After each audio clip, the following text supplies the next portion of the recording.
Welcome to Sleepless Historian.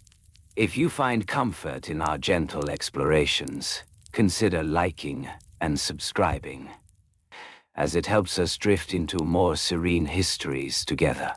And remember to turn on loop, so this soothing experience can repeat and lull you softly into relaxation.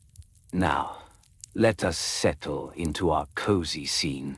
Dim the lights around you, allowing a soft glow to envelop your space. Take a moment to breathe slowly, inhaling deeply, and then exhaling gently. Adjust your pillow, perhaps pull your blanket a little closer, and relax your shoulders.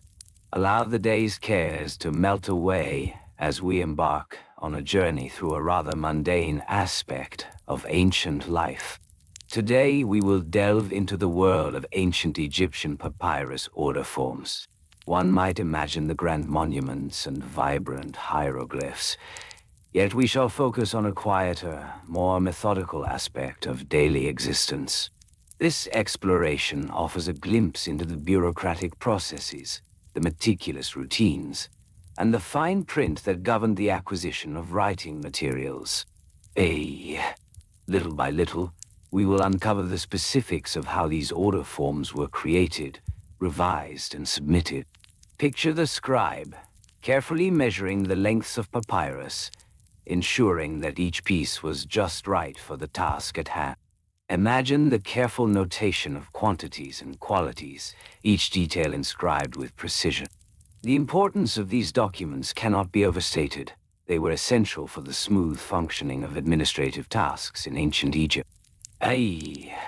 As we navigate this dull dive into the bureaucratic abyss, we will encounter the repetitive nature of the forms, the endless revisions required to meet the standards of the time, and the meticulous etiquette surrounding their use. Each step was deliberate, each request a reflection of the care taken to ensure that communication flowed seamlessly. So, breathe deeply once more. Settle into your comfortable position and prepare for this gentle exploration of history as we discover the unremarkable yet essential world of papyrus order forms, where each detail matters and every revision counts. Slowly and gently, let us begin. In the realm of ancient Egypt, where the sun rose and set over the vast deserts and fertile lands, a subtle yet significant process unfolded in the offices of scribes. Here, the tools of their trade lay arranged with care.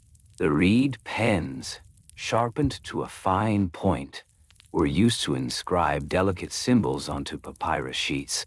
Each scribal tool had its place, and great attention was given to the materials at hand.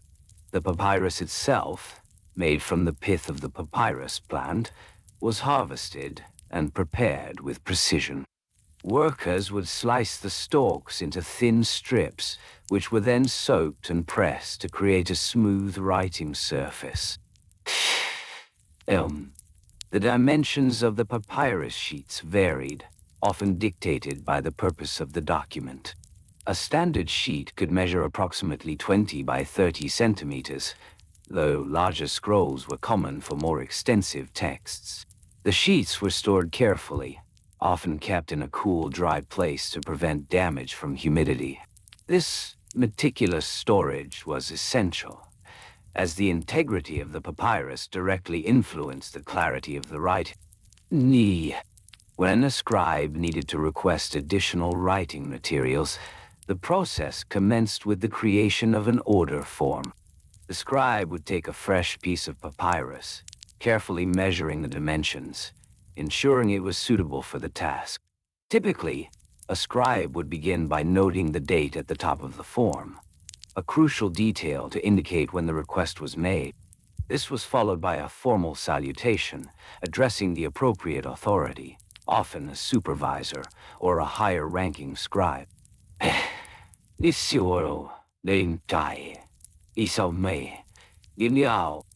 next step involves specifying the quantity of papyrus required. Little by little, the scribe would write down the measurements, ensuring that the request was precise. For example, they might state, "I request 5 sheets of papyrus, each measuring 20 by 30 centimeters." This clarity was essential in ensuring that the order would be fulfilled accurately. So, me so. As the form took shape, the scribe would also include a description of the quality of papyrus needed. There were different grades, depending on the intended use. The finest quality, often referred to as royal papyrus, was reserved for important documents, while more standard grade might suffice for everyday correspondence. This attention to detail, this specification of quality, illustrated the care with which these requests were crafted. Once the details were inscribed, the scribe would pause, allowing time for reflection on the accuracy of the information provided. Each statement needed to be verified, as any error could lead to misunderstandings or delays in receiving the necessary materials. This redundancy was not merely a formality. It was a safeguard against the chaos that could arise from miscommunication.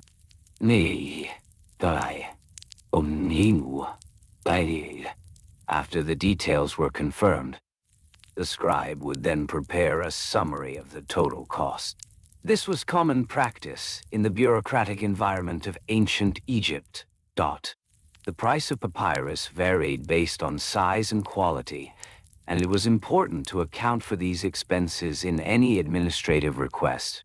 Thus, the scribe would carefully calculate the total, ensuring that it matched the quantities requested. For instance, if the cost of a single sheet was 1 deben, then 5 sheets would total 5 deben, a calculation made with the utmost care. With the order form nearing completion, the scribe would add any necessary notes. Perhaps they would indicate a specific deadline for delivery, or perhaps they would request a particular method of delivery, whether it would be sent directly or collected by the scribe himself. These additional instructions were crucial for maintaining efficiency in the administrative process. Once the order form was complete, the next step would often involve multiple revisions. The bureaucratic nature of ancient Egypt demanded that every detail was scrutinized. The scribe might present the form to a more senior colleague for approval, who would then review each line carefully. Corrections might be made with the gentle stroke of a reed pen, each erasure and addition made with a practiced hand. This step was vital, as it ensured that the request complied with the high standards expected of scribes. After approval, the order form would be submitted to the storage or supply office, where the materials were kept.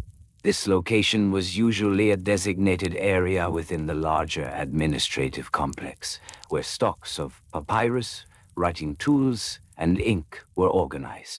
A clerk, often another scribe, would receive the request, carefully inspecting the document and noting it in a ledger.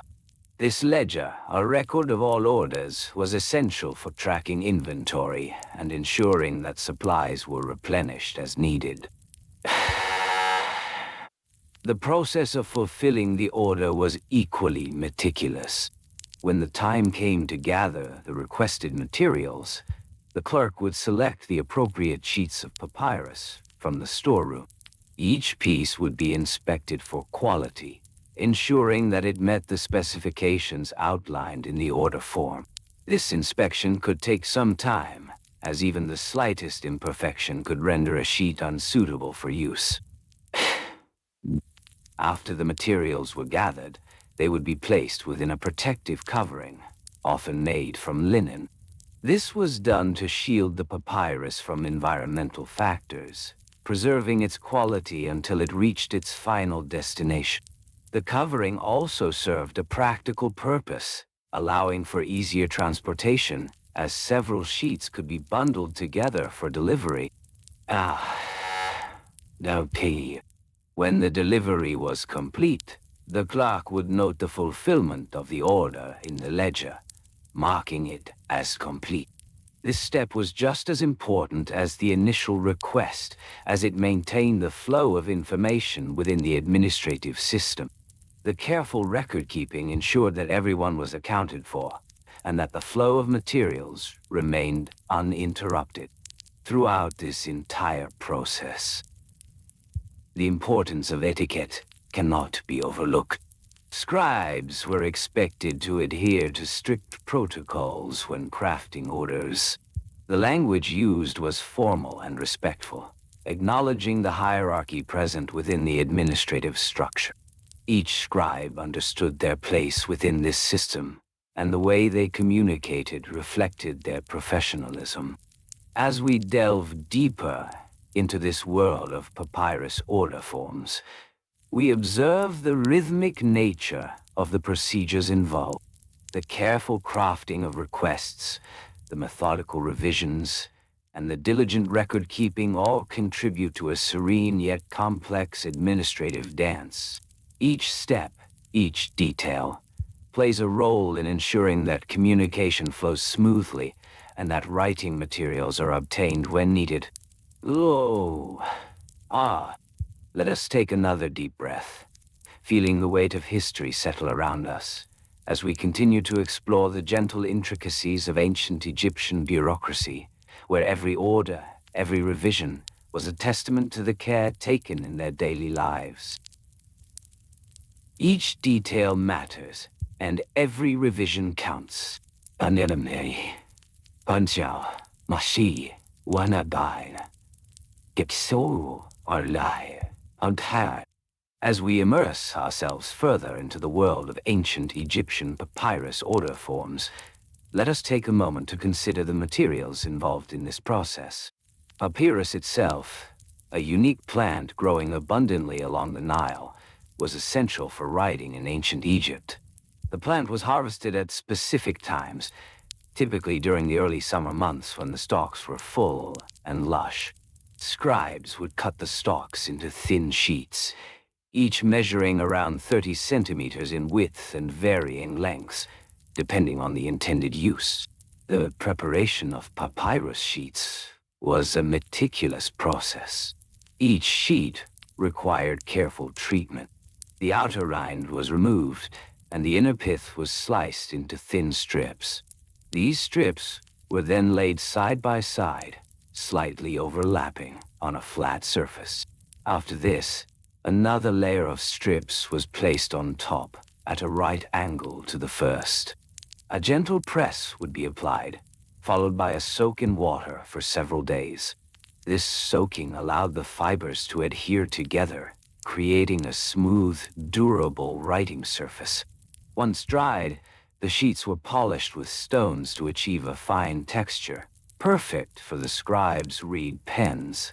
These reed pens, made from the papyrus plant or other grasses, were sharpened to a fine point, allowing for precise writing. The ink, composed of soot mixed with water and a binding agent, was stored in small, carefully sealed containers. These containers ensured that the ink remained usable, protecting it from the elements. Each scribe had their own preferred ink consistency, some opting for a thicker formula to achieve bold strokes, while others preferred a more diluted mixture for finer details. The choice of ink was a personal signature, reflecting the scribe's individual style and preference, and it was essential that these tools were always at hand. Now, let us consider the costs associated with obtaining these materials. Papyrus was not cheap. The price fluctuated with supply and demand, influenced by the yearly flooding of the Nile. A single sheet of papyrus could cost up to several deben, a unit of weight that acted as currency in ancient Egypt. This meant that careful budgeting was vital for a scribe or their patron. They had to account for the number of sheets required and their intended use, whether for personal notes, official documents, or records of transactions. And once a scribe determined their needs, the next step was to draft the order.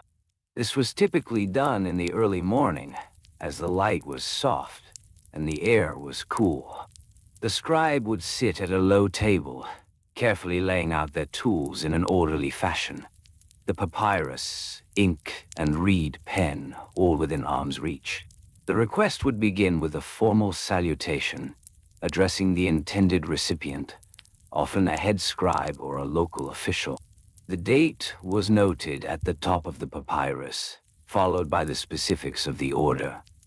How many sheets of papyrus were needed, the size of each sheet, and the intended use.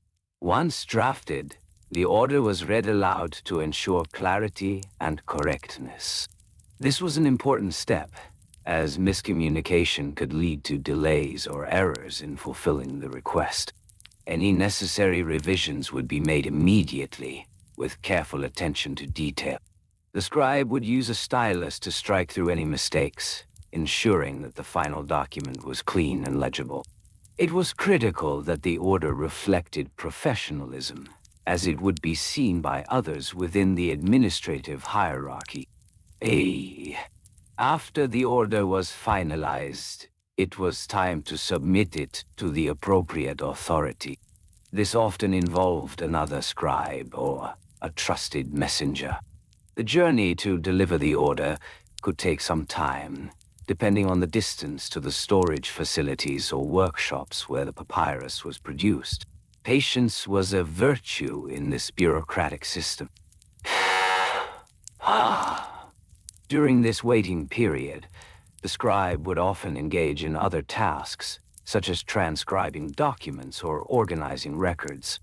This multitasking ensured that no time was wasted, as every moment spent waiting could be utilized for productive work. Upon receiving the order, the scribe at the storage facility would begin the process of gathering the requested materials. Each request was meticulously checked against the records to confirm that the materials were available. If everything was in order, the scribe would then proceed to measure out the papyrus, cutting it to the specified lengths and widths. Each cut was made with precision, and great care was taken to ensure that no excess material was wasted. Once the papyrus sheets were prepared, they would be bundled together using twine made from flax or papyrus fibers.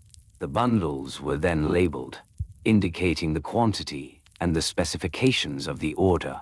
This labeling was a crucial step, as it facilitated easy identification and retrieval in the future.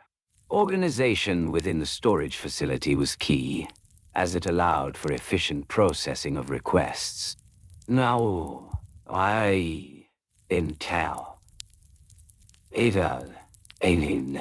let us take another deep breath, and as we exhale, we can imagine the gentle movements of the scribes as they go about their work, the soft sounds of papyrus being cut and ink being mixed, creating a rhythmic backdrop to this administrative routine.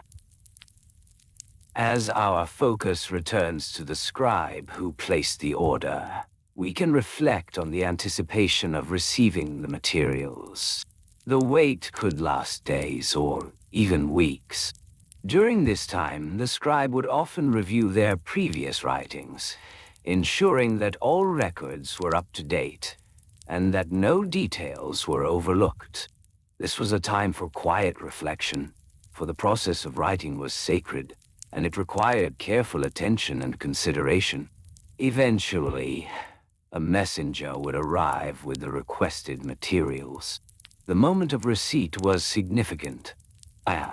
The scribe would inspect each bundle, checking the quality of the papyrus and confirming that the order had been fulfilled accurately. This was done with a sense of reverence, for the materials would soon become part of a greater narrative, a record of history.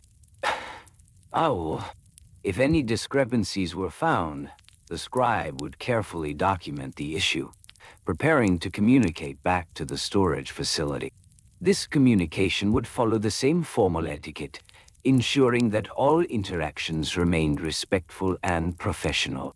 Little by little, adjustments would be made until satisfaction was achieved. The entire cycle of ordering and receiving papyrus was a delicate balance of communication and respect. Each request, each fulfillment, was a small piece of a much larger puzzle, contributing to the tapestry of ancient Egyptian bureaucracy. Whoa! Let us pause for a moment, breathing deeply, acknowledging the rhythm of this ancient process, where every detail matters and every interaction counts. The world of ancient scribes was one of order and careful consideration, where the mundane became a vital part of their daily lives. Each papyrus sheet, each order form, was a testament to their dedication, their professionalism, and their unwavering commitment to the written word. Moi, so. As the day wore on in ancient Egypt, the sun casting its warm glow across the Nile, the scribe would turn to his tool. The tools of the trade were simple yet essential. A reed pen, crafted from a slender stalk of papyrus or a similar plant, lay patiently on the wooden writing table. The pen's tip was carefully shaped, cut to a fine point, allowing for delicate strokes across the surface of the papyrus. No, beside the pen, a small container of ink awaited. This ink was made from a mixture of soot and water, sometimes blended with gum to help it adhere to the papyrus. The scribe would dip the pen into the ink, allowing a gentle coating to form on the nib before beginning to inscribe the order form. Each stroke required patience, and the scribe understood the importance of clarity. Little by little, the scribe would write the details of the order. The size of the papyrus sheets was crucial. Most sheets measured about 10 to 12 inches wide, with varying lengths, often reaching up to 20 feet for scrolls. This variability allowed flexibility in the orders, accommodating the diverse needs of the requesting parties. The pricing of papyrus was also an important matter. The cost could vary based on quality and size. A standard sheet might be priced at a modest 3 deben of silver, while a larger, more refined scroll could command as much as 10 deben or more. The scribe would note these prices carefully, ensuring that the request would align with the available budget of the client. Once the order form was completed, the scribe would prepare it for submission. Each form was rolled tightly, the edges pressed to ensure a secure finish. The familiar sound of papyrus rustling was a comforting backdrop, a reminder of the countless documents that had traveled this same path before. Next, the scribe would summon a messenger, a young apprentice eager to learn the ways of the administrative world. The messenger would take the order form to the storage facility, a secluded space within the larger administrative compound. The journey to the facility was deliberate, taking no more than a few minutes, yet each step carried the weight of expectation. As the messenger walked, he would hold the papyrus with care, respecting the importance of the document within. Arriving at the storage facility, he would greet the overseer with a respectful bow, handing over the rolled order form. The overseer, a seasoned scribe himself, would unroll the document carefully, inspecting the details with a discerning eye. This inspection was vital. The overseer would verify the requested quantities against the current inventory. The storage facility brimmed with stacks of papyrus, neatly organized, each pile marked with labels documenting the size and quality of the sheets. The air was thick with the musty scent of dried plants, a comforting aroma that spoke of history and the written word. If everything was satisfactory, the overseer would proceed to gather the requested sheets. He would select pieces with precision, measuring them against the specifications outlined in the order form. Each piece was weighed, often on a simple balance scale, ensuring accuracy in the fulfillment process. And This attention to detail was paramount in the world of papyrus requests. Miscommunication or errors in measurement could lead to delays and dissatisfaction. Therefore, the overseer would meticulously document each transaction, noting the time of the request, the quantities provided, and any pertinent remarks for future reference. Slowly and gently, this process unfolded, a rhythmic dance of bureaucracy. How? Wow. Once the required papyrus was gathered, the overseer would prepare the items for the return journey. Each sheet would be carefully wrapped in cloth, protecting its delicate surface from the environment. This wrapping was a common practice, ensuring that the papyrus would arrive back at the requesting scribe in pristine condition. The messenger, having waited patiently, would receive the wrapped package with gratitude. He understood the significance of this moment, the culmination of careful planning and procedural diligence. As he made his way back, he would carry the papyrus securely, aware that the success of this transaction depended on his steady hands and keen focus.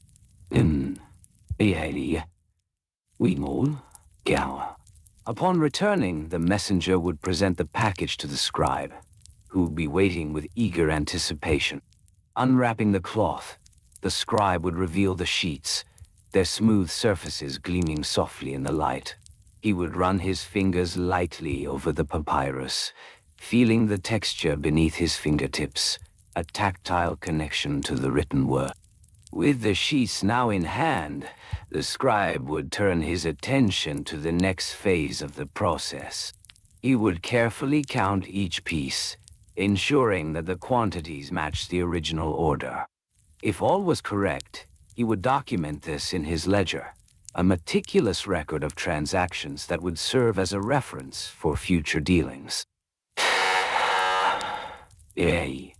Should there be any discrepancies, however minor, the scribe would prepare to communicate back to the storage facility. This would involve drafting another formal letter, expressing appreciation for the service while outlining the issue in a respectful manner.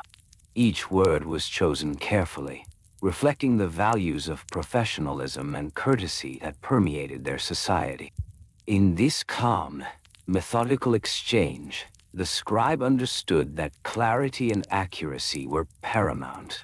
He would take a moment, breathing deeply, reflecting on the importance of fine print and clear communication in every aspect of the transaction. The next steps would involve scheduling a follow-up conversation, a meeting that adhered to the same formal etiquette. This ensured that all parties remained aligned, reducing the likelihood of future misunderstandings. Each meeting was a ritual, much like the ordering process itself, steeped in a tradition of respect and patience.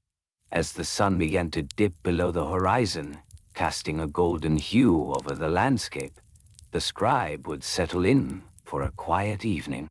The day's work was not merely about papyrus. It was about building connections, fostering relationships, and nurturing the delicate threads of bureaucracy that held their world together. In them all, little by little, as the stars emerged in the night sky, the rhythm of ancient Egyptian life continued.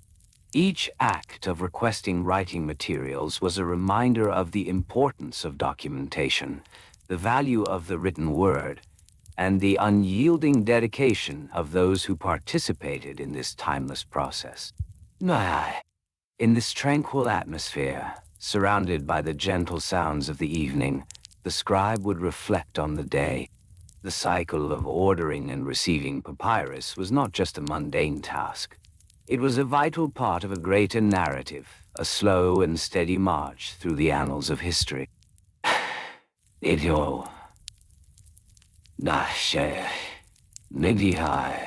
The quietude of the night enveloped him, and as he prepared for rest, he would carry the weight of the day's diligence and the promise of tomorrow's endeavors. In the heart of ancient Egypt, amidst the papyrus and the ink, The story of civilization continued to unfurl, page by page, day by day. Benigatuat. Oh, hurry, hurry, oh wow.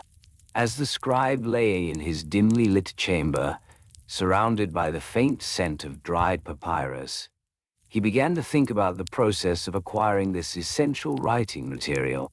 The procurement of papyrus was not merely a casual endeavor. It was a systematic and ritualized task, governed by procedures and traditions that spanned generations. Every detail mattered, from the type of papyrus selected to the manner in which the request was submitted.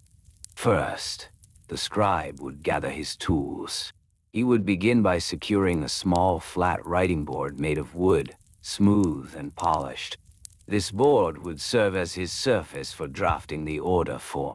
He would then reach for a reed pen, carefully fashioned from the local growths along the riverbanks.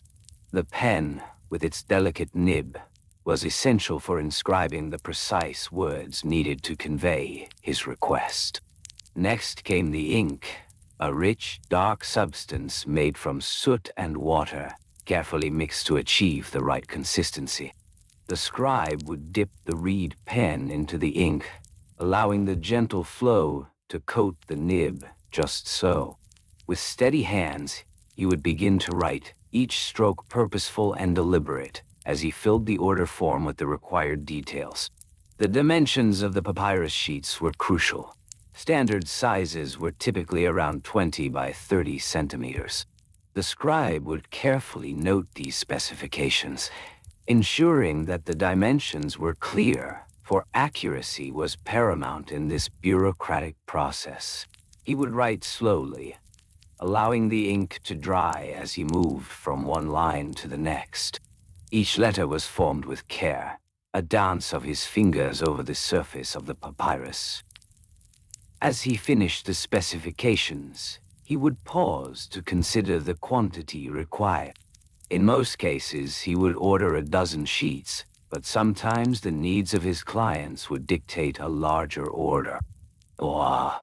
Once the order form was complete, it was time to consider the delivery method.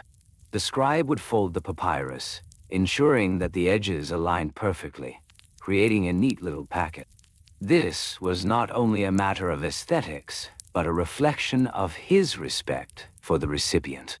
Little by little, he would prepare the order for submission, tying it with a thin piece of string made from flax. The string, which was soft yet durable, would secure the folded papyrus and prevent it from unfurling during transit. The next step involved finding a courier. Couriers were typically young boys or apprentices, trained in the art of delivering messages and packages throughout the sprawling city.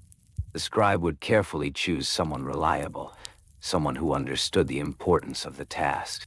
He would hand the packet over, offering a few words of encouragement. "Be swift and be careful," he would say, knowing that the timing of the delivery could affect the entire order process. As the courier set off, the scribe would return to his work area. He would take a moment to reflect on the cost of the papyrus he had just ordered. The price of papyrus varied, often depending on the quality and the time of year. On average, he would expect to pay around 3 deben for a dozen sheets. This cost was significant, and he would consider how it fit into his budget. Each transaction was meticulously recorded in a ledger, a thick papyrus scroll bound with twine. The scribe would gently unroll the scroll, feeling the soft texture beneath his fingers. He would note the date, the quantity ordered, the price paid, and importantly, the name of the vendor. This system of records was vital. It ensured clarity and accountability in the often complex web of transactions that governed daily life in ancient Egypt. He would write slowly, each stroke of the pen a reminder of the interconnectedness of their society. The process of ordering papyrus was not just about the material itself, but also about the relationships built through these exchanges. Each vendor had their own reputation, and the scribe understood that respect was earned through reliability and quality. Manero, Ene. As the sun dipped lower in the sky, casting a warm glow throughout the room, he would think about the storage of his materials. Papyrus was sensitive to the elements, and proper storage was essential to maintain its quality. The scribe had a dedicated space, a small wooden cabinet lined with dried herbs known for their preservative properties. He would carefully place the newly acquired papyrus sheets there, ensuring they lay flat and undisturbed. In this way, he would maintain a stock of writing materials, ready for use whenever a new task arose. He would glance at the shelves, noting the varying sizes and qualities of papyrus stored there. Each sheet had its purpose, from the smallest scraps used for notes to the larger formats reserved for important documents. I destiny roll. Little by little, the evening deepened, and the sounds of the bustling city faded outside. The scribe would take a moment to breathe deeply, inhaling the calm of his surroundings. He would close his eyes for a brief moment, allowing the rhythm of the day to settle within him. As the hours passed, he would think about the revisions that often accompanied any written work. Each document, whether a simple letter or an elaborate scroll, would likely undergo numerous drafts. The process of revision was painstaking. It required patience and attention to detail. The scribe would often consult with colleagues to gather feedback, exchanging ideas and suggestions, each conversation adding layers to the final product. After each revision, it was not uncommon for new order forms to be issued. The cycle of requesting more papyrus would begin anew. The scribe would feel a sense of tranquility in this rhythm, knowing that each order was merely a step in a larger journey. With the night fully enveloping the land, the gentle sounds of nature outside provided a soothing backdrop. The scribe would find comfort in the knowledge that he was part of a long-standing tradition, a vital cog in the machinery of civilization. Little by little, he would embrace the simplicity of his tasks, the beauty in the mundane, and the significance of each written word. In his mind, he understood that the endless revisions, the careful measurements, and the intricate etiquette were all part of a greater narrative. A narrative that spanned across time and space, connecting him to those who had come before, and those who would come before, and those who would follow in his footsteps.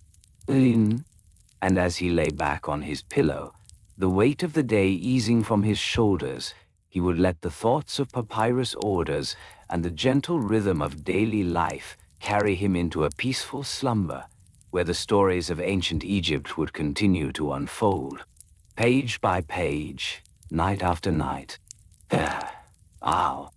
As the scribe settled into the comforting routine of his evening, he began to reflect on the specific tools he would use for the delicate task of drafting another papyrus order. The first item was the reed pen, carefully crafted from the slender, supple reeds that grew near the Nile's banks. The scribe would select a reed about the length of his forearm, roughly 30 centimeters. He would then trim one end to a fine point, softening it gently in water to create a smooth nib. This was an art in itself, a ritual that demanded patience and precision. With his freshly fashioned pen in hand, the scribe would then reach for the ink. The ink was made from a mixture of soot and water, combined with a binding agent such as gum. This mixture would be placed in a small ceramic pot, roughly 10 centimeters in diameter. The ink would have a deep, rich blackness, perfect for the clear, crisp lines he desired on the smooth surface of the papyrus. Each stroke of the pen would leave behind a mark, a word, a thought, an extension of the scribe's very being. Next came the papyrus itself.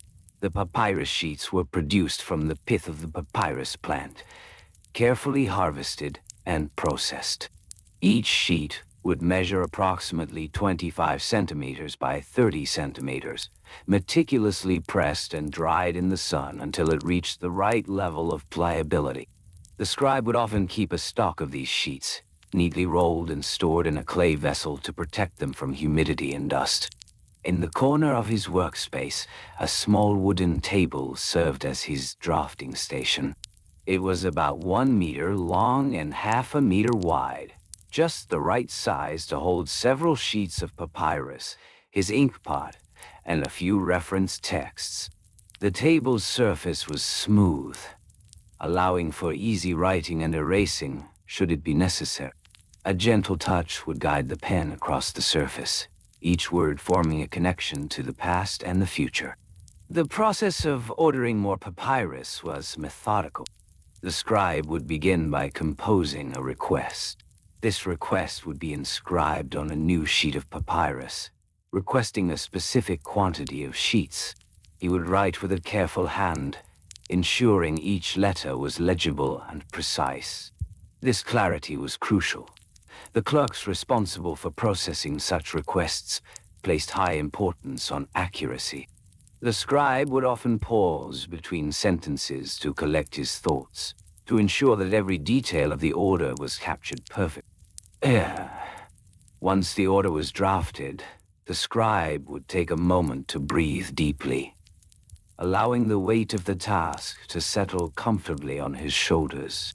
He understood that this was not merely a request for more writing material. It was a link in a long chain of bureaucracy that sustained the flow of knowledge and administration throughout Egypt.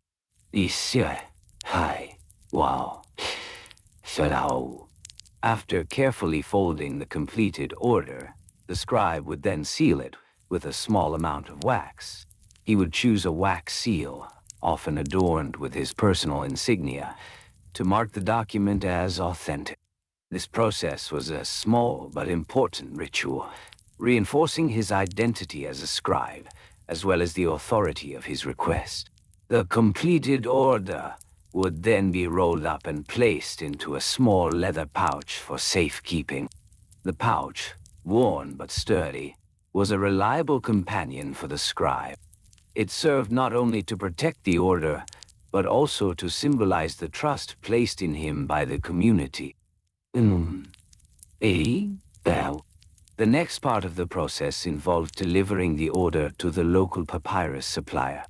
The journey to the supplier was often short, perhaps a mere 15-minute walk through the bustling streets of the town. As the scribe walked, he would take note of the sights and sounds around him.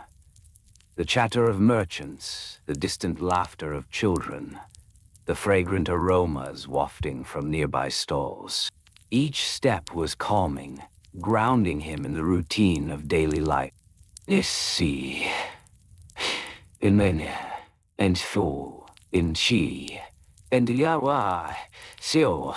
Upon arrival at the supplier's shop, he would be greeted by a familiar face, an experienced merchant who understood the intricacies of the papyrus trade. The scribe would present his order with a soft smile, and the merchant would take the document with a nod of recognition. The merchant would then assess the request, checking the inventory of papyrus sheets. He would carefully count the available stock, ensuring that he could fulfill the scribe's request without delay.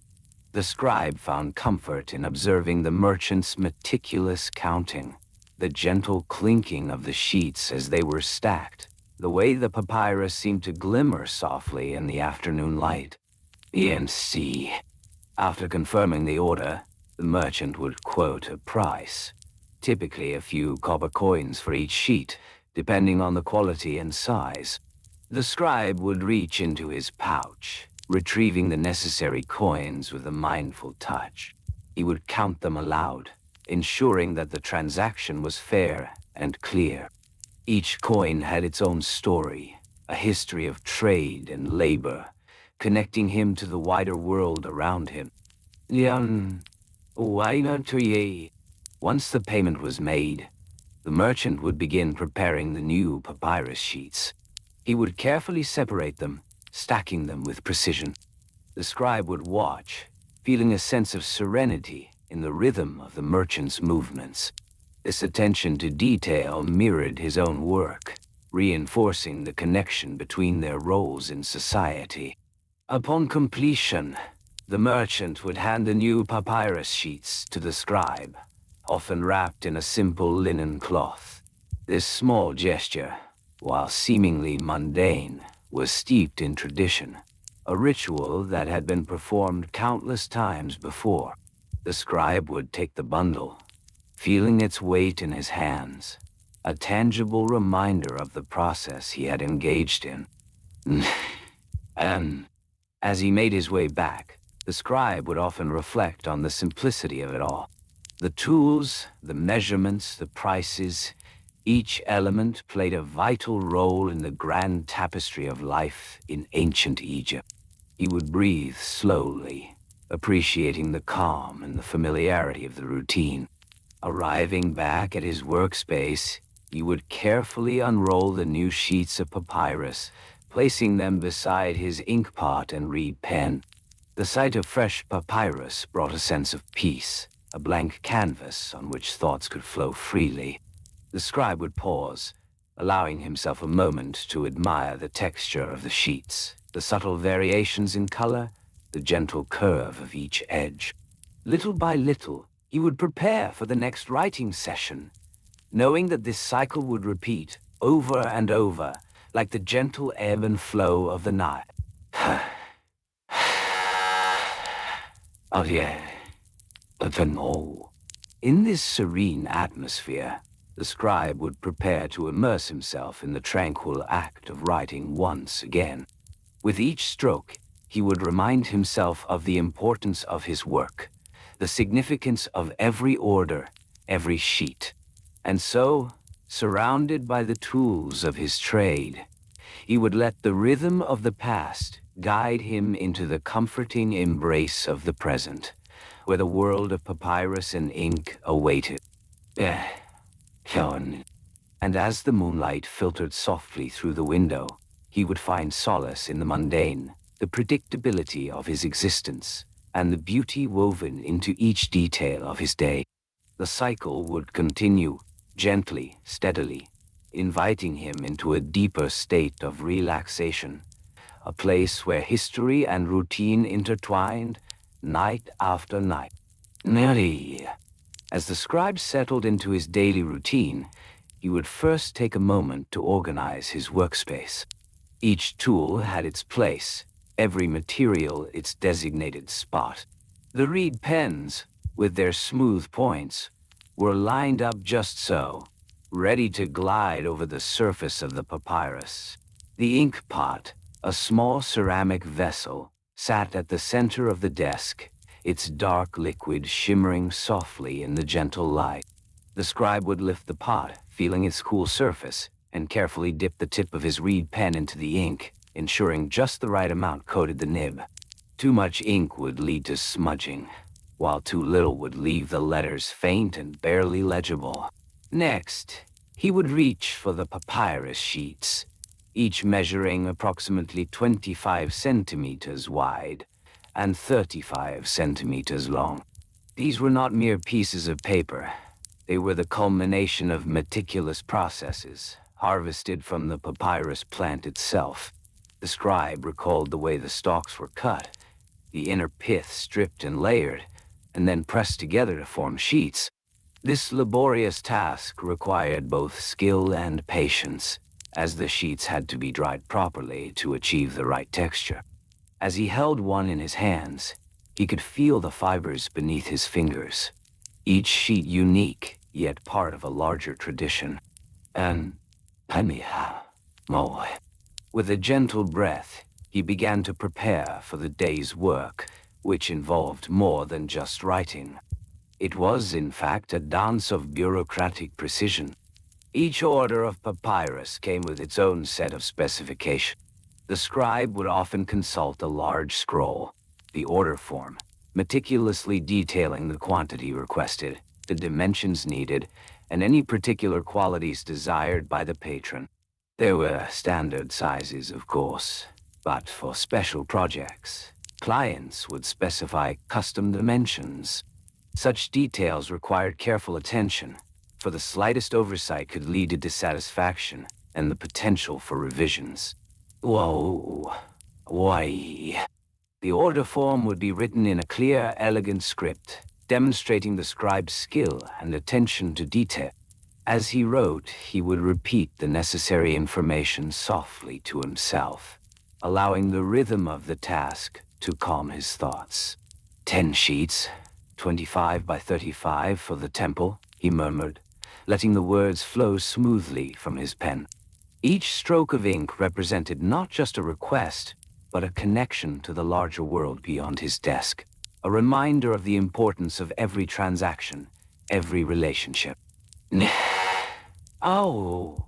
Once the order was documented, the scribe would carefully fold the scroll and tie it with a piece of twine, which he kept in a small clay bowl next to him.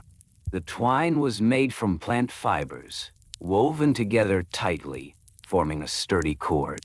It was a simple yet essential element, ensuring that the order did not unravel in transit. He would then place the scroll beside the ink pot, ready for delivery. At this point, the scribe would take a moment to breathe, letting his shoulders relax and his mind settle into the task ahead. The process of fulfilling an order was not merely about writing. It was a series of steps, each one building upon the last. The scribe knew that he would need to send the order to the merchant responsible for supplying the papyrus. There was a rhythm to this exchange, a cycle that dictated how materials moved from one place to another. Little by little, he would continue his preparations. The scribe would gather the necessary supplies to ensure the order was complete. He knew that he would need to include a small payment, usually in the form of barley or other goods, calculated to be fair and appropriate. The amount would be carefully noted on the order form, ensuring that the merchant would be compensated for his service. This attention to detail brought a sense of satisfaction. It was a small but significant part of the overall process. The scribe would also consider the logistics of delivery. He would select a reliable messenger, someone who understood the importance of timeliness and the value of the goods being transported. The journey to the merchant could take several days, depending on the distance and the conditions of the roads. The scribe would often find himself contemplating the routes traveled, the landscapes encountered, and the various interactions that could take place along the way. It was a world beyond his desk, yet intimately connected to his own. As the sun traveled across the sky, casting gentle shadows upon his workspace, the scribe would focus on completing the current order. He would take another deep breath, feeling the air fill his lungs, and exhale slowly. The rhythm of his breathing matched the cadence of his writing, each letter flowing gracefully onto the papyrus. He would often pause to admire his work, ensuring that each character was formed correctly, that the ink had dried before moving on to the next line. In the quiet moments, he could hear the soft rustle of the papyrus, the delicate sound of his pen in motion, and the distant hum of life beyond his walls. Each detail of his surroundings blended into a comforting tapestry, where the mundane became a source of tranquility. As the afternoon sun began to dip below the horizon, the scribe would reflect on the time spent in this rhythmic dance of creation. The act of writing was not just a task. It became a meditation, an exploration of the everyday intricacies that made up his world.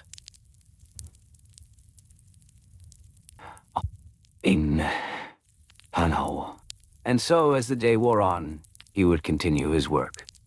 The orders piling gently upon his desk, each one a testament to the ebb and flow of commerce and communication. He understood that the journey of each order was ongoing, intertwined with the lives of others, and he found peace in that knowledge. Slowly, He would prepare the next order, repeating the familiar process, each step leading seamlessly into the next. Even little by little, he would gather the materials, breathe deeply, and immerse himself in the tranquility of the moment. The ink pot would be filled, the reed pen dipped, and the papyrus sheet smoothed out, ready for the next batch of characters to emerge. In this serene atmosphere of productivity, the scribe would find comfort, knowing that his efforts contributed to the larger narrative of life in ancient Egypt. Oh. With each stroke of the pen, he was weaving a story, not just of words, but of connections, relationships, and the quiet, unyielding structure of society. The rhythm of his work, gentle and methodical, lulled him into a state of calm. He embraced the predictability of his day, knowing that each order fulfilled, each payment made, was a small part of a much larger tapestry woven through time. Slowly and gently, the day would drift on, each moment a soothing balm for the soul, inviting the scribe deeper into the embrace of his tranquil existence. As the sun settled gently behind the horizon, casting a warm glow over the bustling streets of ancient Egypt, the scribe prepared for the next phase of his work. With the day beginning to wane, he understood that the evening would bring a quieter, more reflective atmosphere in which to carry out his tasks. He gathered his tools, each one a crucial element in the orderly process of fulfilling papyrus orders. Betisia, Biauhaien, Asiv Shawan Misfikal, Instawur, Hest Kisi. Oh. The inkpot sat on a carefully woven reed mat, its surface smoothed over countless days of use. He lifted it with care, feeling the coolness of the clay against his fingers. The dark, viscous liquid within shimmered in the fading light, promising to transform the blank expanse of papyrus into a canvas of thought. One day, with a steady hand, he dipped his reed pen into the ink, allowing just the right amount to coat the tip. He understood the importance of precision in this process. Too much ink would blur the delicate strokes, while too little would leave the papyrus untouched, its potential unrealized. He turned to his collection of papyrus sheets, each one meticulously stored in a specially crafted basket, woven from thin strands of palm fronds. The basket rested on a low table, its contents arranged with care. He selected 3 sheets, each measuring roughly 20 centimeters by 25 centimeters, a standard size for most daily correspondence. As he pulled them from the basket, he marveled at the smooth texture of the papyrus. The fibers aligned in a harmonious pattern, waiting to receive the words that would define moments, capture thoughts, and preserve the essence of life in the Nile Valley. With the selected sheets in front of him, he arranged them in a neat stack, ensuring they lay perfectly aligned. He took a moment to breathe, the aroma of the papyrus filling his senses, a comforting reminder of the tasks at hand. Each sheet represented a request that had been made, a communication that needed to be recorded, an order that required fulfillment. The scribe felt a sense of responsibility for these pieces of material. They were not just sheets of papyrus, but vessels for ideas, memories, and transaction. Before commencing the writing, he reviewed the order form that accompanied the sheets. The order form, a delicate piece of papyrus itself, contained the specifics of the request, including the name of the requester, the quantity of papyrus required, and any additional notes that had been carefully penned by the individual seeking supplies. He examined it closely, taking note of the elegant script, each character formed with intention and clarity. This was not merely a formality. It was a link between him and the person who had placed the order, a connection made solid through the written word. As he settled into his routine, He began to write, the reed pen gliding smoothly across the surface of the papyrus. Each stroke was deliberate and slow, allowing him to savor the process, to immerse himself in the rhythm of creation. He wrote the name of the requester, followed by the details of the order. He measured the spacing with care, ensuring that all elements were balanced, visually appealing, and easy to read. The ink dried quickly, leaving behind a trail of dark lines that contrasted beautifully against the pale background of the papyrus. Little by little, he recorded the quantity requested. He paused after each number, ensuring that it was clear and legible, each digit standing proud against the papyrus. The act of writing itself was soothing, a repetitive task that allowed his mind to drift into a state of calm. He found solace in the predictability of his actions. Each letter formed, each word written, echoed the familiar patterns of his daily life.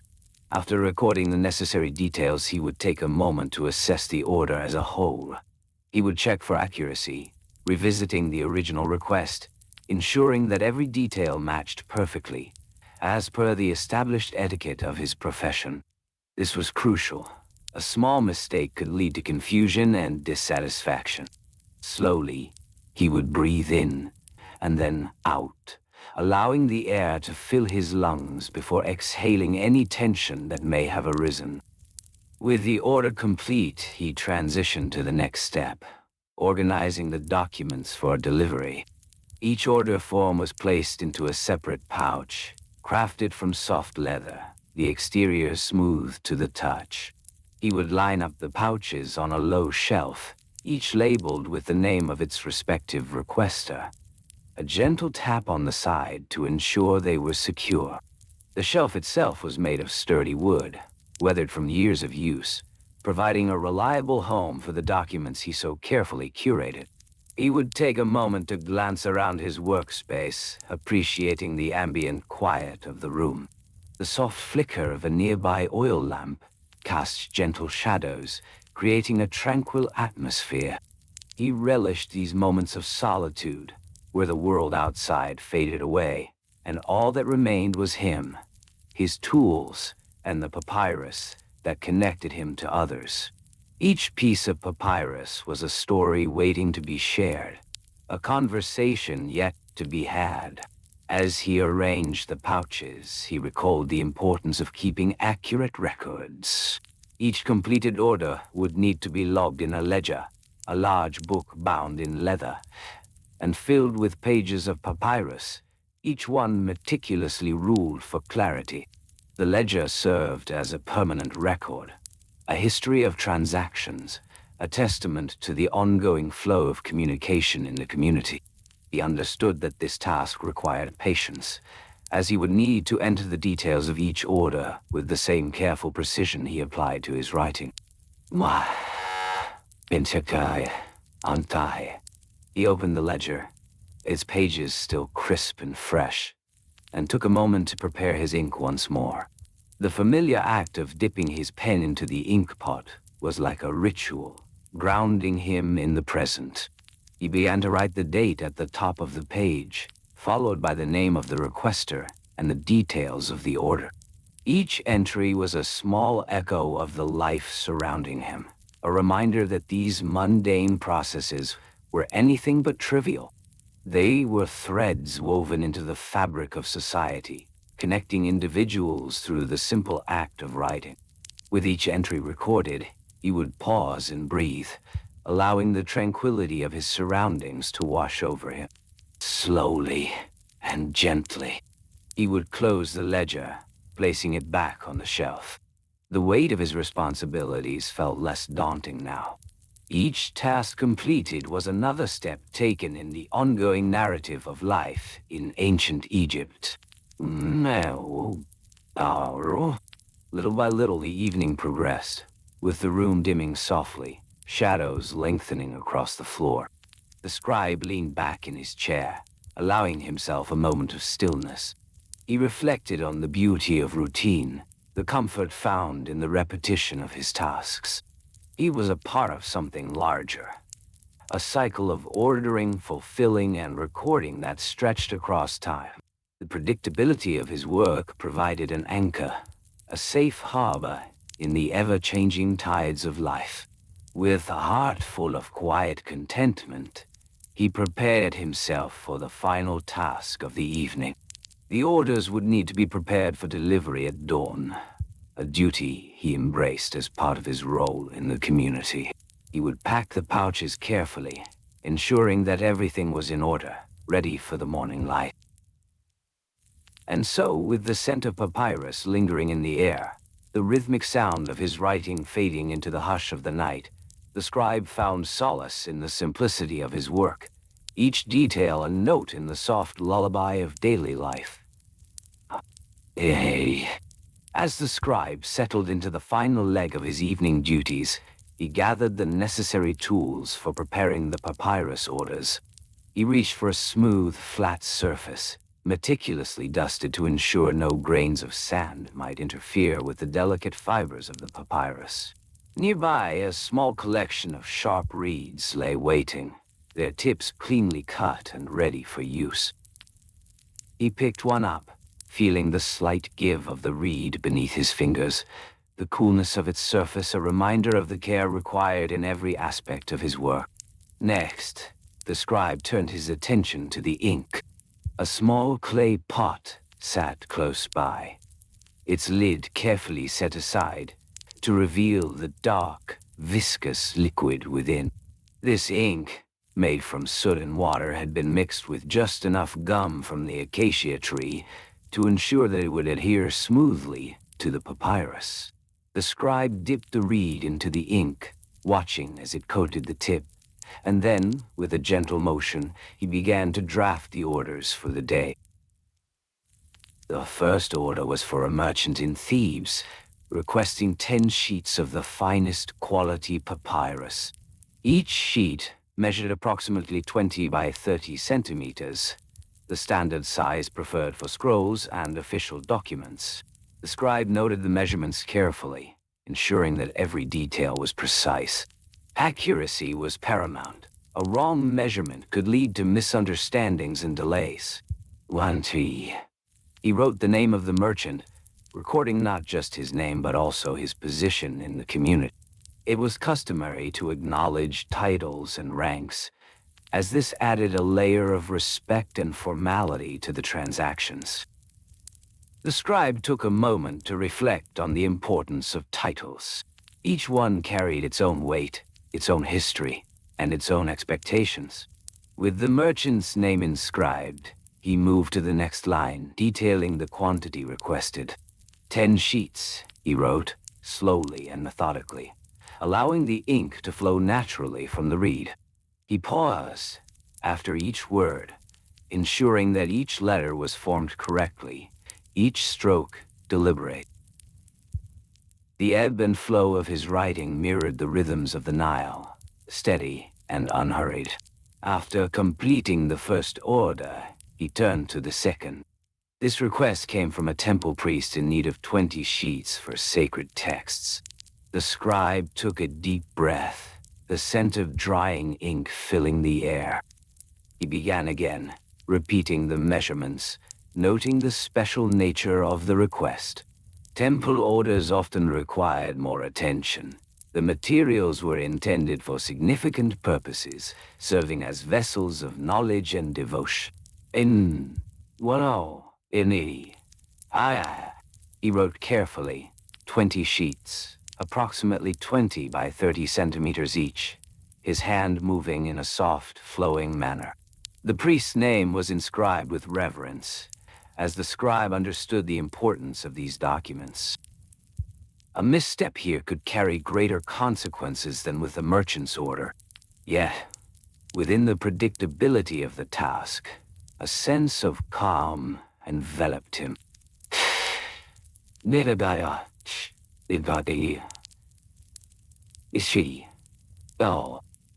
little, the pages filled with ink, each order a whisper of the daily transactions that sustained the flow of life in ancient Egypt. He continued detailing requests, each one slightly different yet following the same format. A request for rolls of papyrus, an order for specific sizes, and always the careful recording of names, titles, and quantities.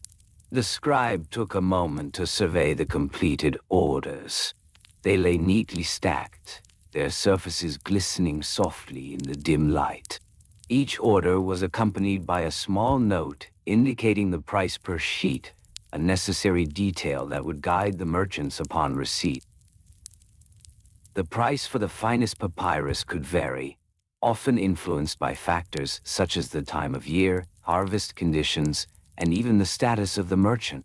He wrote the prices with the same care he applied to the orders. 5 deben per sheet for the finest quality, a fair price for those who understood the value of quality. He made a note of the total cost for each order, ensuring the sums were accurate as miscalculations could lead to disputes. Whoa? Once the orders were complete, the scribe reached for a length of twine, carefully cutting a piece to bind the orders together. This twine, made from the papyrus plant itself, was strong yet supple, suited for securing important documents. He wrapped the twine around the stack of orders, tying a neat bow that would keep them secure during transit. He gathered the pouches, each made from soft leather, their insides lined with a thin layer of fabric to protect the precious papyrus from the elements. One by one he placed the orders inside, ensuring they were organized by priority. The temple order, of course, would be set aside at the top, while merchant requests followed in a neat row. As he worked, he took care to remember the routine of delivery. Each morning, just as the sun began to rise, the local couriers would arrive to collect the orders. These couriers, known for their reliability, would take the pouches to their respective destinations, weaving through the bustling markets and quiet streets of the city. Every detail of this process was familiar to him, a dance performed with precision. The scribe knew their faces, recognized their voices. He could picture them now, the way they would greet him, the way they would nod in acknowledgement. This mutual respect made the transactions smoother, fostering a sense of community among the people. Early. In this moment, the scribe paused to breathe deeply, allowing the weight of the day to settle comfortably on his shoulders. The act of preparing these orders was more than just a routine. It was a contribution to the larger tapestry of life in ancient Egypt. Each order carried stories, connections, and trust that spanned generations. Shay. He took one last look at the neatly bound orders, feeling a sense of satisfaction wash over him. The evening air was calm, and the world outside faded into a gentle stillness. The rhythm of his tasks, the repetition of each stroke of ink, the careful organization of orders, all these contributed to a serene sense of purpose. Little by little, he embraced the quiet, the soft sounds of the night enveloping him, the faint rustle of the papyrus, the whisper of the wind outside, and the distant calls of night creatures became a soothing backdrop. With his responsibilities fulfilled, he allowed himself to relax, knowing that tomorrow would bring another round of familiar tasks, another series of orders to complete, and another opportunity to contribute to the daily life of his community. And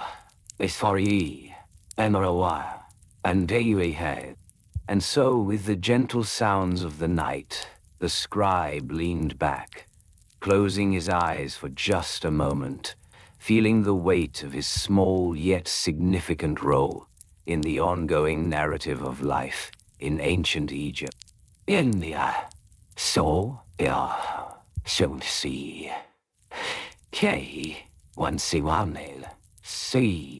As the sun dipped below the horizon, casting a soft glow across the horizon, the scribe shifted his focus to the tools of his trade. His workspace was adorned with a humble array of instruments essential for the delicate task of producing papyrus order forms. He reached for his reed pen, a slender tool crafted from the finest papyrus reed, its tip sharpened to a fine point. The pen glided over the smooth surface of the papyrus, leaving behind a trail of dark, rich ink, made from soot mixed with water and gum. Thin. Little by little, he adjusted his grip, allowing the pen to dance across the papyrus, forming the characters of the ancient script known as hieroglyphs.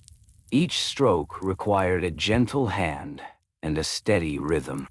The ink needed to be thick enough to create a bold impression, yet fluid enough to flow smoothly from the pen. Every movement was a practice in patience, a meditation in itself. He paused to examine the papyrus sheets before him, each meticulously measured to be precisely 12 fingers wide and 24 fingers long, an established standard. This size provided enough space for the necessary details, yet remained manageable for storage. The sheets were stacked neatly, their edges aligned, and he made a mental note of the quantity available. He knew his supply was crucial for fulfilling the continuous stream of orders that arrived daily. In his mind, he recalled the prices set for each sheet of papyrus. A single sheet commanded a modest fee, while bundles offered a slight discount. The pricing was a reflection of the quality of the papyrus, which varied based on the thickness and texture. Premium sheets, harvested from the finest stalks, were favored by those seeking to create formal documents, while the more modest sheets sufficed for everyday use. Each transaction was accompanied by a gentle exchange, an understanding of needs and expectations. As he pondered the details of the orders, he turned his attention to the storage area, a neatly organized space filled with bundles of papyrus, secured with twine and labeled with care. Each bundle represented a different quality and price point, clearly marked to ensure easy access. The storage area was kept cool and dry, protecting the papyrus from moisture and sunlight, which could cause it to deteriorate. So, he understood the importance of maintaining this order, for a disorganized workspace could lead to misunderstandings and errors.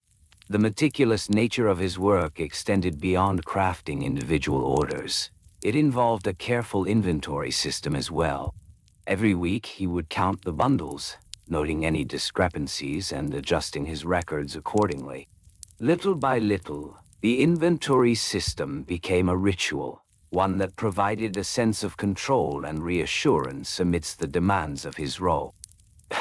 And then, in a moment of quiet, he reflected on the etiquette surrounding the ordering process. Customers approached the scribe with specific requests, often bringing with them their own ideas about what they required. It was his duty to listen attentively, to interpret their needs accurately, and to guide them gently through the options available. He offered suggestions, always ensuring to respect their preferences, while also imparting his knowledge about the qualities of different sheets. The rituals of order-taking were as much about connection as they were about commerce. A well-timed smile, a nod of understanding, or a gentle suggestion could foster trust and encourage repeat business. Each interaction was a thread in the fabric of community life, weaving relationships that endured beyond the transaction itself. Once the details of an order were agreed upon, he would draft a document outlining the specifics. The number of sheets requested, the type of papyrus, the agreed price, and the expected date of delivery. This document became a binding agreement, a testament to the trust placed in him by his clients. Little by little, these agreements built a reputation. His reputation. The process of creating the order forms was systematic. He would first lay out the basic structure of the document, ensuring that it contained a header with the date and the name of the customer. The body would detail the requested items, followed by the total cost. He would then carefully sign the form, a mark of authenticity. This was followed by a gentle folding, ensuring the document was neat and presentable. Once completed, he would store the orders in a designated scroll case, organized chronologically. Each scroll was labeled, allowing for easy retrieval when the time came to fulfill the orders. He had developed a method for tracking deadlines, often using small markers to indicate when each order was to be processed. The soft rustle of papyrus filled the air, a soothing sound that accompanied him throughout his tasks. He often found himself reflecting on the timeline of order fulfillment. Typically, orders were processed within 3 days, although more complex requests could take longer. He would rise early, before the sun fully illuminated the sky, to begin his work. The first rays of light would filter through the window, casting a gentle glow upon the papyrus sheets. He cherished these quiet moments, a time to prepare before the bustle of the day began. Once he had gathered the necessary materials, he would begin the fulfillment process. Each order required careful attention to detail. The sheets selected had to match the specifications noted in the order. He would place the sheets side by side, counting them quietly to ensure accuracy. Little by little, he would confirm that each aspect of the order was met, a rhythm that brought him peace. The act of packaging the completed orders was a delicate task in itself. He would wrap each set of sheets in a larger piece of papyrus, securing it with twine. The tying of knots was an art, requiring just the right amount of tension, ensuring that the contents remained safe during transport. With every completed package, he felt a sense of accomplishment, a small victory in the grand scheme of daily life. The final step involved the delivery of the orders, a task often shared among the scribes in the community. A gentle rotation system ensured that no one was overburdened. Each delivery was made with care, ensuring that the packages arrived intact. As he prepared to leave, he would take a moment to breathe deeply, feeling the weight of the completed tasks lift from his shoulders. The path to the customers was familiar, winding through the narrow streets of the village, past the vibrant market stalls and the cozy homes of his neighbors. The tranquility of the journey allowed him to reflect on his connection to the community. Little by little, he appreciated the role he played in facilitating communication, in spreading knowledge and creativity through the simple act of providing writing materials. Once he returned, he would update his records, marking each order as fulfilled. The act of writing down the completion of each order was a soothing ritual, bringing a sense of closure to the process. The ink dried slowly, and he would watch as it transformed from a deep sheen to a matte finish. In this serene atmosphere, he found joy in the predictability of his daily routine. The procedures, the tools, the interactions, all of them intertwined in a gentle rhythm that lulled him into a state of contentment. The world outside may have been filled with noise and chaos, but within the walls of his small workspace, there was harmony. Here, he could breathe, relax, and embrace the simplicity of his craft. Little by little, the familiar routine became a source of comfort, a soft blanket of tranquility that enveloped him as he closed his eyes and drifted into the gentle embrace of the night. As he settled back into his workspace, he began to prepare for the tasks ahead. Each day unfolded like the gentle pages of a book, revealing the familiar patterns of his responsibilities.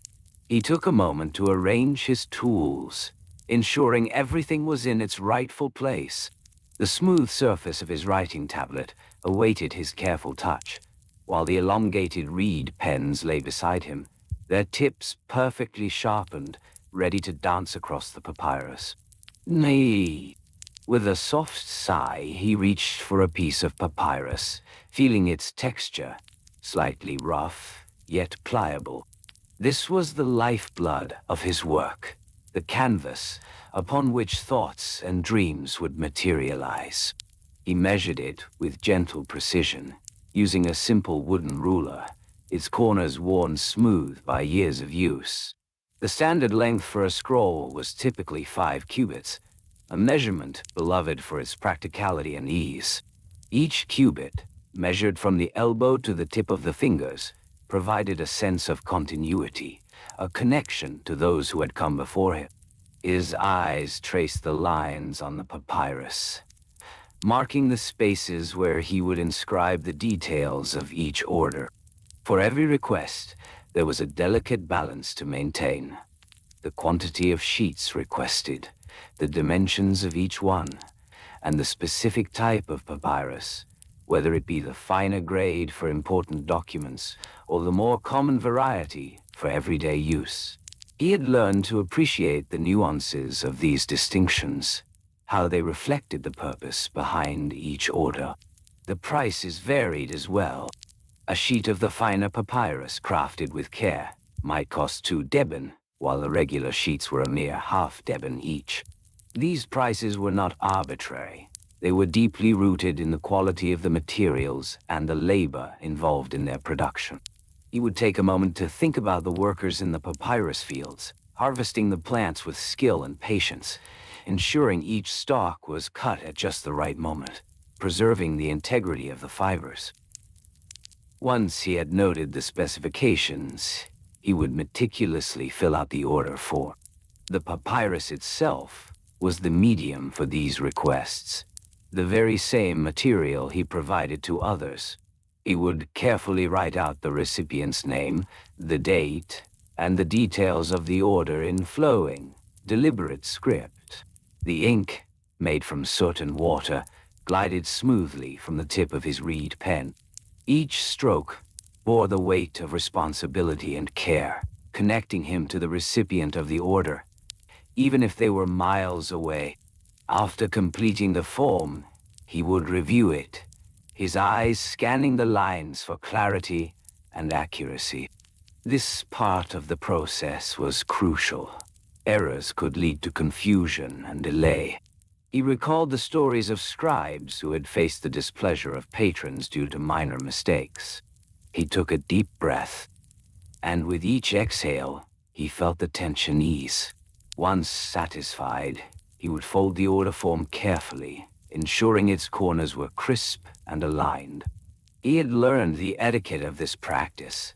A neatly folded document conveyed respect and professionalism. Each order received its own envelope, crafted from the same sturdy papyrus, ensuring that the contents were protected during transit. He would seal the envelope with a small blob of warm wax, pressing his personal seal into it, an assurance that the document was authentic and unaltered. With the order forms ready, he turned his attention to the storage area. There, stacks of papyrus lay neatly arranged, each pile labeled for easy access. He had developed a system over the years, by type, size, and quality. The sight of the organized shelves brought him a sense of calm. He would retrieve the desired sheets, counting them slowly, one by one, ensuring he adhered to the precise quantity requested. Nay, why? He would often pause, letting his fingers glide over the smooth surfaces, appreciating the craftsmanship that had gone into each piece. The papyrus had a subtle scent, earthy and fresh, a reminder of its origins in the lush riverbanks of the Nile. He would take a moment to breathe deeply, absorbing the tranquility of the moment. Once he had gathered the sheets, he would return to his workspace, arranging them carefully beside the order forms. He took a moment to appreciate the meticulousness of it all. Each stage of the process was a step in a greater cycle, a dance of diligence and care. He would then prepare a small bundle, placing the ordered sheets on top of the forms, securing them with a simple piece of twine. Then, the ritual continued with the preparation for delivery. He would check the list of destinations, remembering the names of the towns and villages. Each place had its own character, its own community, and he felt a sense of connection to them all. He would mark the completed orders on a ledger, a simple book where he recorded each transaction. Little by little, the ink filled the pages, creating a history of his work, a tapestry of lives intertwined through the written word. As the sun began to set, casting a warm glow through the small window, he would pause to reflect. There was an unhurried quality to the evening, a stillness that wrapped around him like a soft blanket. He would extinguish the oil lamp on his desk, allowing the light to fade gradually, just as the day gave way to night. This was a time to wind down, a time to appreciate the simplicity of the day's work. With the orders prepared and the workspace tidy, he would take a moment to breathe deeply again, savoring the satisfaction of a day well spent. Each order was a testament to the power of communication, to the role he played in connecting thoughts and ideas across distances. Little by little, he felt the weight of the day lift, replaced by a gentle serenity. He could now rest, knowing that tomorrow would bring another cycle of preparation, another series of requests to fulfill. The predictability of it all was a comfort, a soothing rhythm that lulled him into a state of relaxation. The world outside may change, but within these walls, he found peace in the simplicity of his craft. As dawn broke over the ancient Nile, the bustling city of Thebes began to stir with a gentle energy. The sun's rays filtered through the palm trees, casting soft shadows on the cobblestone streets. In the cool morning air, the scent of fresh papyrus filled the atmosphere, evoking a sense of calm anticipation. Each day began with a well-established rhythm. The scribe, after a quiet breakfast of simple bread and honey, would gather his tools, preparing for the day ahead. His workspace was modest yet functional. A low wooden table, worn smooth by years of use, served as the focal point of his endeavors. In front of him lay a variety of essential tools, a set of reed pens, each carefully crafted to provide different thicknesses of line. Some pens were fine-tipped, ideal for detailed inscriptions, while others were broader, suitable for headings or emphasis. The ink, made from a mixture of soot and water, sat in small clay pots, each labeled for easy access. Beside the ink, he kept a small, rounded stone used for grinding the ingredients into a fine paste. This stone was worn, its surface polished from years of use. He would take a moment to appreciate its smoothness before beginning his work. As the day unfolded, the first task was to prepare the papyrus sheets. He would carefully select the best pieces, assessing their quality. Each sheet varied in size, but most were typically around 30 inches long and 12 inches wide. The papyrus itself was made from the pith of the papyrus plant, which was harvested, soaked, and pressed into thin layers. The scribe would run his fingers over the texture, feeling the subtle ridges and valleys formed during its creation. Once he had chosen the sheets, he would trim them precisely, using a sharp knife to ensure clean edges. This was a delicate process, requiring focus and precision. Each cut measured no more than an inch to maintain uniformity across his orders. As he worked, he would often recite the names of his clients in a soft whisper, grounding himself in the task at hand. With the sheets prepared, the next step was to document the requests for writing materials. Clients would approach him with their needs, often in the early hours of the morning. They would present their orders with a sense of formality, adhering to the etiquette of their society. Each request was recorded in a large ledger, its pages filled with neat columns of inked letters. The scribe would carefully transcribe each order, noting the quantities requested, the purpose of the writing, and any specific instructions provided by the clients. For example, a merchant might require 20 sheets of papyrus for recording transactions, while a scholar might seek a finer quality for an important manuscript. As he wrote, he would pause occasionally to reflect on the significance of each order. The act of recording was not merely transactional. It was a connection between himself and the many individuals who sought his services. Little by little, he felt the importance of his role in society, as he became the keeper of their stories and transactions. Once the orders were documented, he would calculate the total cost of the materials requested. Prices for papyrus varied, typically ranging from 3 to 6 devon per sheet, depending on quality and size. The scribe had a keen understanding of the marketplace, allowing him to provide accurate estimates to his clients. After pricing, it was time to prepare the invoices, which were meticulously crafted to include all necessary details. The invoices served not only as receipts, but also as a record of the transaction for future reference. Each invoice was written on a separate sheet, ensuring clarity and organization.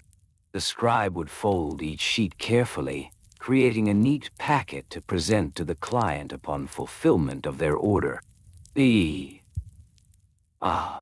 Once the invoices were prepared, he would turn his attention to the storage of existing inventory. His small workspace was filled with shelves lined with bundles of papyrus, each tied with twine to keep them organized. He would gently lift the bundles, checking their condition and ensuring that the sheets remained dry and protected from damage. The act of organizing was rhythmic and soothing. He would run his fingertips along the edges of the bundles, feeling a sense of satisfaction in maintaining order. Each bundle represented potential, stories waiting to be told, records waiting to be made. For the scribe, inventory management was a vital part of his daily routine. He would keep a written tally of how many sheets were available, marking any that were sold or used in the day's transactions. This meticulous attention to detail ensured that he could meet the demands of his clients without delay. As midday approached, he would take a moment to reflect on the completed orders and the status of his inventory. Little by little, with each note taken and each sheet prepared, he contributed to the continuous flow of commerce and communication within his community. During this time, he would often indulge in a brief respite, allowing himself to step outside and breathe in the warm air. The sounds of the marketplace filled his ears, merchants calling out their wares, children laughing, and the distant sounds of water lapping against the shore. It was a comforting backdrop to his contemplative thoughts. Adonai. Upon returning to his workspace, he would resume his tasks, often prioritizing the completion of orders based on urgency. Some clients required their materials for immediate needs, while others could afford to wait. This understanding of urgency was a cornerstone of his practice, guiding him to fulfill orders with care and consideration. As the afternoon wore on, the sun's position shifted, casting elongated shadows across his table. The scribe would continue to write, his pen gliding smoothly over the papyrus. He would pause intermittently to refill his ink pot or sharpen his reed pen, ensuring that each stroke remained precise and clean.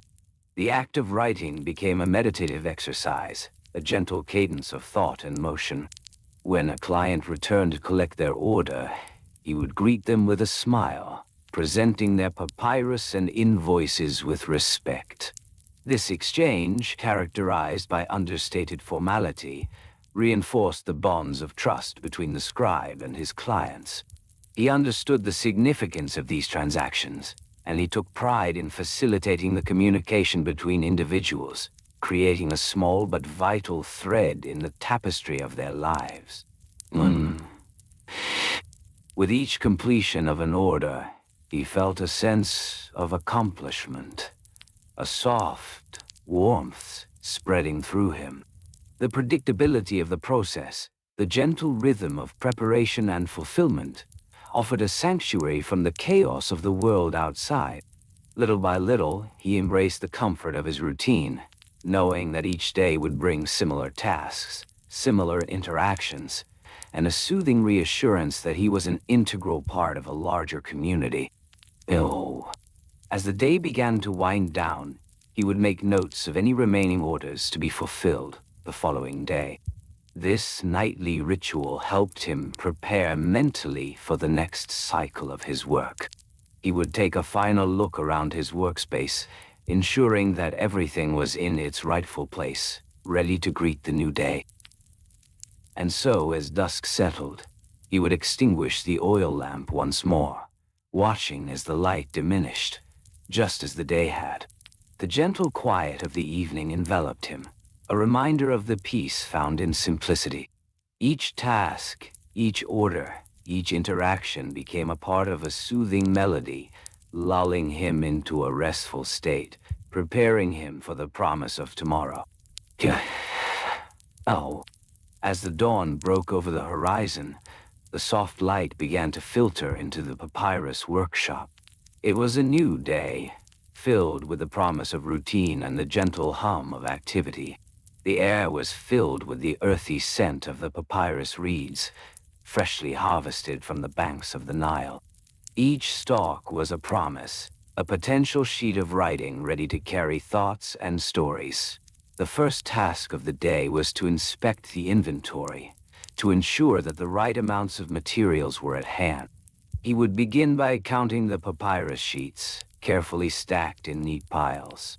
Each sheet measured approximately 30 by 20 centimeters, a size chosen for its practicality, allowing ample space for writing while remaining manageable. The sheets were delicate yet durable, a balance crafted through centuries of experience and refinement. Slowly, he would lift each pile, checking for any tears or imperfections. A gentle touch was essential, for the papyrus was sensitive, prone to bending and breaking if handled too roughly. Once he confirmed the quality of the stock, he would move on to the tools required for his work. The cutting knife, honed to a fine edge, gleamed softly in the morning light. He would take a moment to appreciate its craftsmanship, the simple yet effective design that had remained unchanged for generations. With steady hands, he would sharpen the blade before making precise cuts, shaping the sheets into the required dimensions. Each slice was deliberate, the sound of the knife gliding through the papyrus, a soothing rhythm echoing in the quiet space. Next came the arrangement of the order forms. These forms were essential, serving as the written request for papyrus sheets. Each form was crafted from a single piece of papyrus, neatly folded and inscribed with careful strokes. The ink, made from a mixture of soot and water, glistened as he wrote. He would begin with the date, noting the day's number in a bold script, followed by the name of the requester. Each client had their own distinct handwriting style, and he took care to replicate their preferences in the order forms. Wow. There was a specific etiquette to follow. The request for papyrus was often accompanied by a small tribute, a token of appreciation for the labor that would be undertaken. This could be a few grains of barley, a small pot of oil, or sometimes a simple handwritten thank you. Each token was collected in a small bowl, a gentle reminder of the mutual respect and understanding inherent in these transactions. Once the forms were completed, he would prepare for the next step, the delivery of the orders. This involved gathering the requested sheets into bundles. Each bundle contained 10 sheets, carefully tied together with twine made from papyrus fibers. The knots were tied with purpose, ensuring the sheets remained secure during transport. He would often take a moment to breathe deeply, inhaling the scent of the fibers, grounding himself in the task at hand. Setting out on the delivery route, he would follow the paths worn into the earth by countless feet before him. The sun would rise higher in the sky, casting a warm glow over the landscape. The rhythm of his footsteps matched the steady beat of the heart, a calming cadence that accompanied him. He would greet neighbors along the way, exchanging polite nods and soft words, each interaction a thread in the fabric of community life. Upon arriving at a client's home, he would present the order with a gentle bow, offering the bundles of papyrus with both hands. The client would inspect the sheets, checking for quality and quantity. He would wait patiently, watching as their fingers traced the surface of the papyrus, feeling its texture. It was a moment steeped in familiarity and trust, as he understood the importance of this exchange. Once the order was accepted, he would carefully fill out the receipt. This document recorded the transaction, noting the number of sheets, the date, and any tokens received. Each receipt was meticulously inscribed, ensuring clarity and accuracy. A small space was left for the client's signature, an essential formality that added weight to the process. After the transaction was complete, he would return to the workshop where a new task awaited. The next orders were likely already placed, waiting patiently for his attention. Each order formed a chain, a connection between individuals in a society that thrived on shared knowledge and communication. As the day progressed, he would review the list of outstanding requests. The parchment, aged and softened, held the names and details of those awaiting their papyrus. He would read each line slowly, absorbing the rhythm of the words. With a soft sigh, he would prioritize the tasks, determining which orders required immediate attention. Collecting the necessary materials for the new batch of orders, he would begin preparing the papyrus once more. Each step was familiar, a well-worn path leading to a sense of accomplishment. The first action was to soak the papyrus in water, allowing it to soften and expand. This process took time, so he would often use this moment to tidy up the workspace, ensuring that everything was in order. The workshop was a sanctuary of sorts, filled with the tools of his trade. Shelves lined the walls, holding jars of ink and bundles of dried reeds. The light played softly on the surfaces, casting gentle shadows that danced with the day's passage. He would move from one task to another, each action blending seamlessly into the next, creating a rhythm of productivity. After soaking the sheets, he would spread them out carefully on a woven mat, allowing them to dry. The sun would warm the fibers, infusing them with a sense of vitality. He took great care during this stage, ensuring that the sheets were laid flat, avoiding any overlap that could cause them to stick together. Each sheet deserved its moment in the sun, a gentle drying process that would prepare them for writing. As he worked, he would often reflect on the significance of his craft.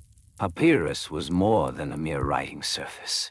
It was a vessel for thoughts, ideas, and stories that transcended time. The ancient Egyptians understood this deeply, valuing the written word as a means of connection and continuity. In this way, the routine of preparing and fulfilling orders became a tribute to the enduring power of communication. With each completed order, he felt a sense of purpose and belonging. The predictability of the process, the gentle rhythm of preparation and fulfillment, offered a sanctuary from the chaos of the world outside.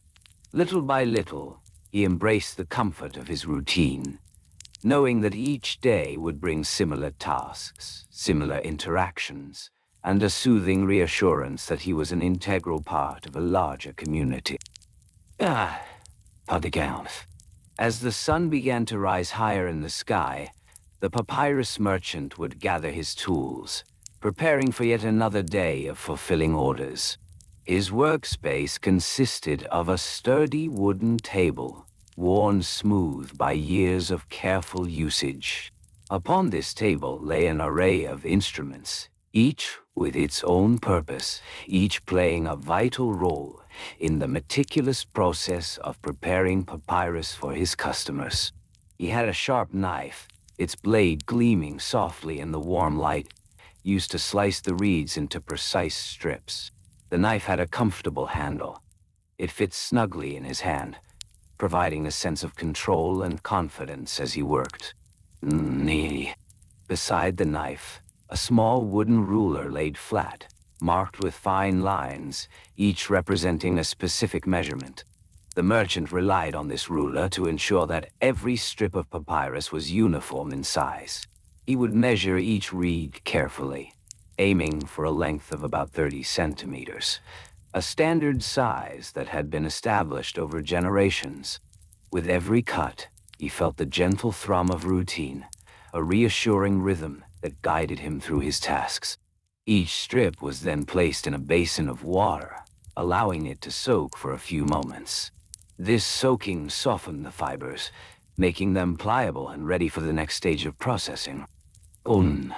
Once the reeds were adequately soaked, he would lay them side by side on the table, creating a grid-like pattern. This step was crucial. He understood that the alignment of the fibers would affect the quality of the final product. He took his time, ensuring that each strip was arranged meticulously, little by little, in parallel lines reflecting the order of his thoughts. After laying them out, he would take another reed, applying it perpendicularly over the first layer, creating a crosshatch pattern. This combination of horizontal and vertical strips would form the foundation of a single sheet of papyrus, a delicate interweaving of nature's fibers. Next, he would grab a heavy stone, smooth and rounded, and press it firmly over the assembled layers. The weight of the stone would compress the reeds together, encouraging the fibers to bond. He would hold the stone there for several minutes, allowing the natural glue within the plant's sap to seep and combine the layers into a single sheet. During this time, he would often pause, taking a deep breath, and allowing the stillness to envelop him.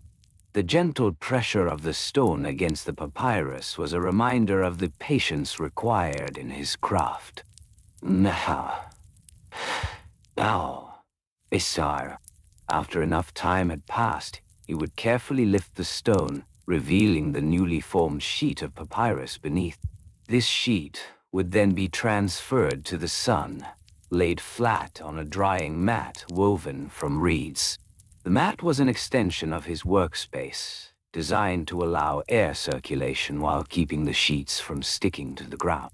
Little by little, the soft warmth of the sun would help evaporate the moisture, transforming the damp fibers into a sturdy writing surface. He would check the sheets periodically, ensuring they received even sunlight, adjusting their positions as necessary.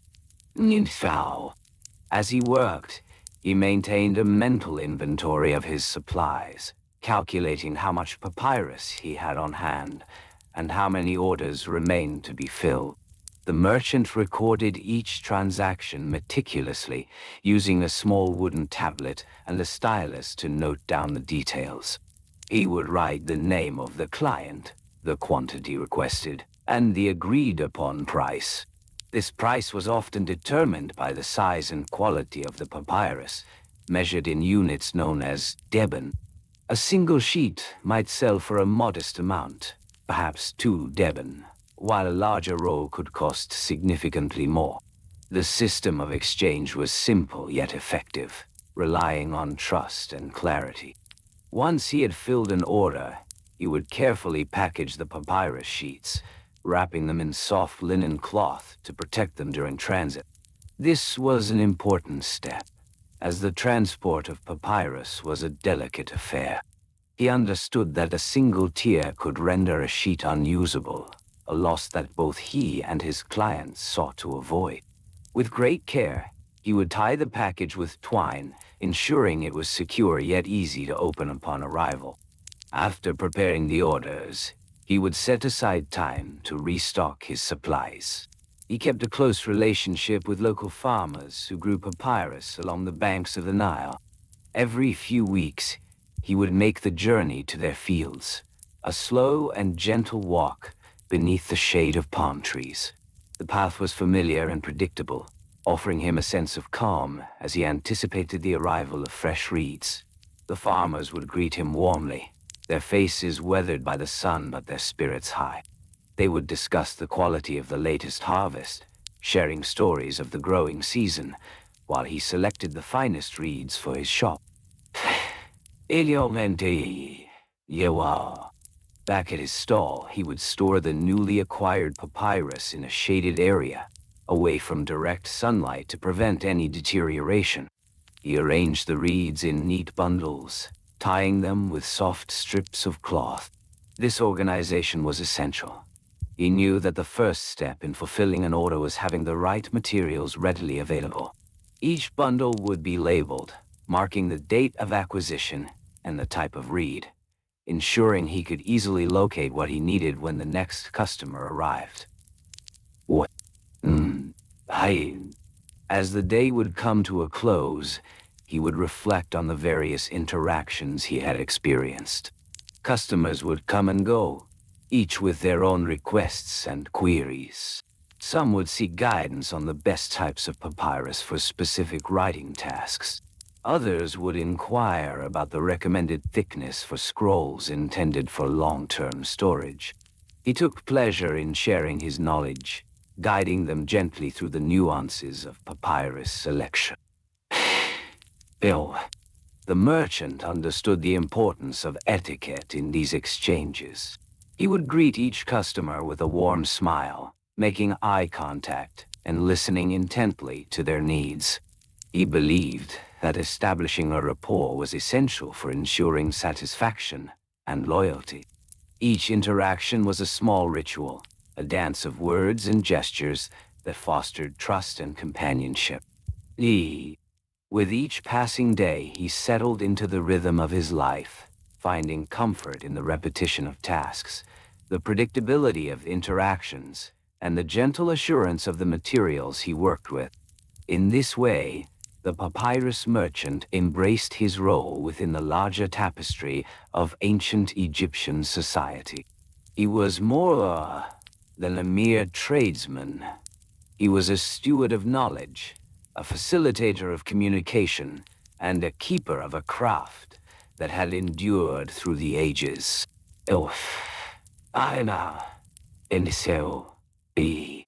As the evening approached, he would begin to tidy up his stall, placing tools back in their designated spots with care. He would take a moment to breathe deeply, inhaling the earthy scent of papyrus before dimming the lanterns that illuminated his workspace. Little by little, his day would come to a close, a soft sigh escaping his lips as he prepared for another round of fulfilling orders. The cycle of preparation, fulfillment, and reflection would continue, a soothing rhythm that echoed through the alleys of his life. And so, he found peace in the predictability of it all. The papyrus merchant understood that though his work might seem mundane to others, each task held a quiet significance, a part of a larger narrative. Each sheet he prepared was a silent promise, a vessel carrying thoughts and stories, ready to bridge the chasm of time. In the quiet of the evening, the papyrus merchant began to prepare for the next day's orders, the gentle clinking of tools providing a calming backdrop. His workspace, adorned with bundles of finely processed papyrus, was a sanctuary of organization. Each sheet was meticulously stacked, each roll secured with twine, ready for the requests that would come through the next day. The merchant kept his tools close at hand, a thin, sharp knife for cutting, a smooth stone for pressing, and a wooden board for laying out the sheets. Each tool had its place, and returning them to their designated spots was a ritual that brought him peace. Now, he would first inspect the bundles of papyrus, checking each one for quality. The fibers woven together in such a way that they formed a smooth surface, perfect for writing. He ran his fingers along the edges, feeling the texture and ensuring there were no tears or imperfections. The merchant understood that each sheet was not merely a piece of material.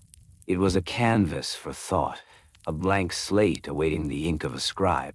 This moment of inspection was essential, a slow and deliberate process. It took time, but he found comfort in the rhythm of it. Once satisfied with the quality, he would set aside a certain number of sheets for the day ahead. It was customary to have a selection ready, allowing for swift service to those who placed their orders. The merchant would count the sheets gently, 1, 2, 3, and so on, until he reached the predetermined amount. 8 sheets for a simple order, 12 for a more complex request, and perhaps a larger bundle for a temple or an official. These numbers were not arbitrary. They were part of a long-standing tradition, a familiar dance that defined his daily routine. Next, he would prepare the pricing for the various orders. The merchant would consult his ledger, a weathered scroll that recorded the prices of papyrus over the seasons. He would take care to note any fluctuations in the market, as the availability of quality papyrus could change with the harvest. Prices were often determined by size and quality, and he had learned to navigate these details with precision. A large roll of the finest papyrus might fetch a higher price, perhaps 5 drachmas, whereas smaller or lesser quality sheets would be priced more modestly. He would write down the prices carefully, using a reed pen dipped in ink, the delicate strokes forming neat letters that would be easy to read. Clarity was crucial. Misunderstandings could lead to disputes, which were best avoided. The merchant valued a reputation for fairness and transparency, knowing that a satisfied customer would return, bringing with them more orders. Little by little, he would fill out the order forms, each one a promise of fulfillment. Once the prices were established, the next step involved arranging the storage of the remaining papyrus. The merchant had a designated area in his stall where he kept his supplies, a well-structured space that allowed for easy access.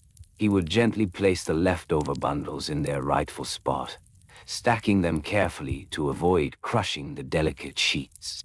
Each roll was secured with a strip of soft linen, protecting it from dust and damage. The evening air began to cool, and the merchant would take a moment to inhale the scent of papyrus, a soothing reminder of the day's labor. He would close his eyes briefly, allowing the tranquility of the moment to wash over him. Each tool, each order form, each bundle of papyrus held within it the essence of his work, and he was grateful for the simplicity of it all.